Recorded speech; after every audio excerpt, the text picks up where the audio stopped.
In this video, we're going to talk about how to mince ginger. Ginger is a flavorful ingredient that doesn't disrupt the nutrient balance of your menu, but it can offer a lot of flavor to any menu dish. Make sure to wash the ginger before you rough chop it. We will leave the skins on when we mince it in the food processor. Rough chop the ginger .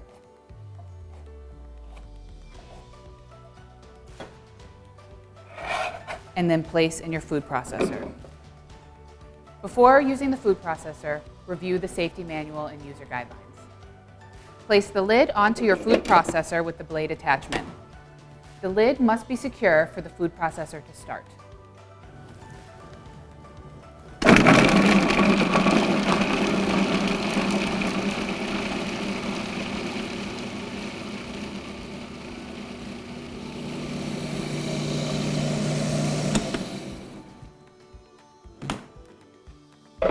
Once you've minced your ginger, you have a nice fresh ginger that you can place into souffle cups in your freezer in the correct portion sizes for any of your standardized recipe needs.